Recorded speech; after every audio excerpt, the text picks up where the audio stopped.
County, northeastern Webster County until 8:45, so 40 minutes from now.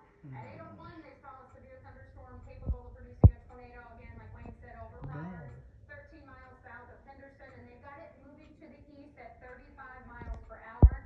It's radar indicated rotation, but they're obviously seeing more of that on radar. There also is the potential for some half-dollar sized hail too with that storm, which is not unusual with a tornado warning. So that'll be near Beach Grove and then the St. Joseph area right about in the next couple of minutes at 8:05. So that's the latest on that tornado warning. Real quick, I'll run through the severe thunderstorm warning. That's now for White County, Eastern Wayne County, Wabash County, St. and Joe, that's Edwards County. And that's going to go until 9. And west they're of still us. talking about 70-mile-per-hour wind gusts and quarter-sized hail, Wayne, with the main line. Okay, so yeah, let me show you where this new warning is, and it doesn't quite Oh, include the city of Robards. Owensboro, but it's western Davis County, the same storm we've been tracking along the Webster-Henderson County line, passing between Roberts and Seabury.